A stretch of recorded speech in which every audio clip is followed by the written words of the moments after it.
So here we are, just after episode 2 of the Wheel of Time. Um, I did cheat. I watched it twice. I watched it yesterday and was furious, and I didn't want to come in saying a bunch of negative things about it. So I waited and rewatched it. After the second time I watched it, the first episode and the second episode, I didn't mind either one of them. There are still lots of parts missing, and they're speeding up things a lot. But I'm trying to get on board with how they're going to be kind of portraying the series. So I might have come in a little hot on the first episode. That being said, um, yeah, the second episode was quite a bit better.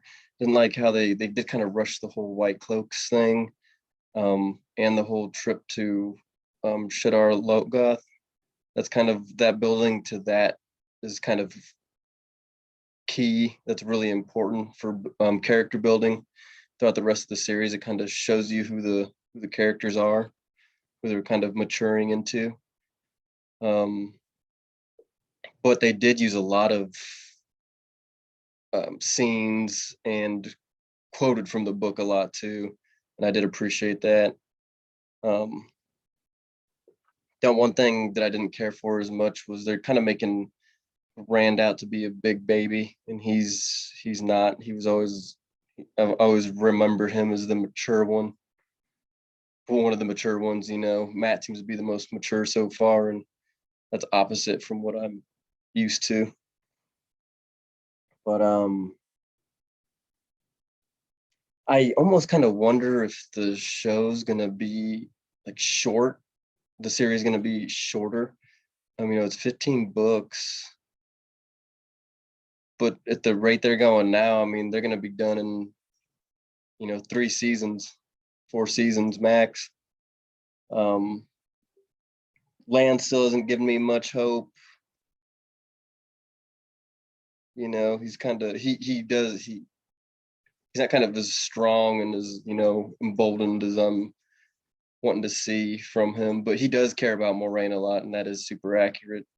Um, you can see that he pays attention to what's happening to her and her in her weak state and everything. Um, yeah, the Children of the Light did look really cool, though. I can get on board with that. I think even though they did rush them in, almost a half a book too soon. They do look super cool, and I do like you can see the obvious kind of discord between the Children of the Light and the Questioners, and that comes into play later on too. Just the butting of heads there. Um, the what was the end? They really don't like the I said. So that one kind of threw me because they the White Cloak told Moraine about her wound to when they get to wherever they're going to seek out an Aes Sedai to help with the wounds, but they would never do that. They can't stand Aes Sedai. They would die before they or they would rather you die than send you to an Aes Sedai. That's how much they can't stand them. But and then I liked when they were singing that little song, or whatever they're whistling that little song. When they're journeying sad as actors, they do sing like a song about Man Out There, and they have no idea what they're even singing about. Just some popular song in their little village, and it's like a farewell song. It's super sad. Yeah, the whole talking about Man At Theron was great too, because it kind of shows the history of the village and where the kids are from and everything, because that's huge also, because that old blood comes into play throughout the whole series. So I'm glad they kind of talked about that in length. That was really cool, actually. What else? Yeah, the another thing was the things I'm just kind of nitpicky with, like that black mist that's supposed to be like knee high and it kind of reaches out and grabs you. It's not just some little shadowy thing. They did do a fairly good job with it though, with the music and everything that was playing, and how quickly that shadow kind of moves in to kill you or to get you.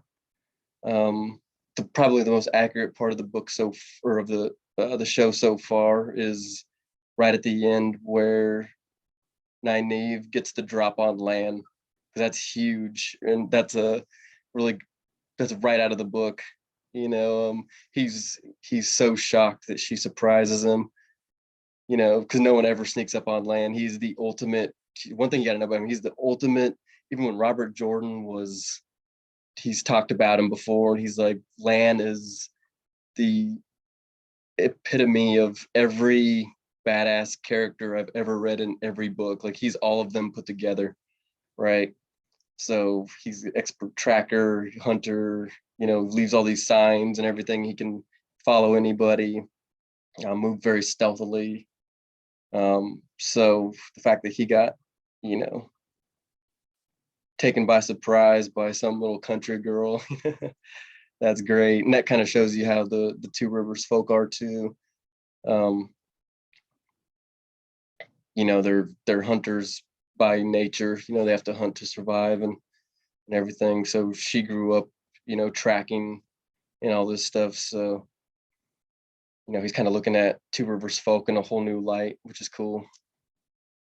I think that was all the key moments. I'm glad that I waited and watched again and marinated on it before I did my initial hot take, which was going to be brutal, and I would have regretted doing that. But I actually did mess up, because I said that the guy who plays Tam was the crazy lunatic from Braveheart, and he's not. He's the crazy lunatic from the Game of Thrones series. He's Bolton's whatever, the dad. So that was my fault. Also a fantastic actor. So hopefully we'll see more from him eventually. But that's all now. I did cheat though. I did watch the second and the third one. The third one I did like, so that kind of made me go back and rewatch episodes 1 and 2 again, and kind of try to treat them a little bit more respectfully. So hopefully the show gets better from here out.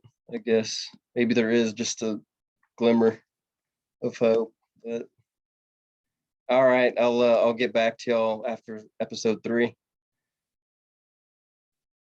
Good luck to all of us.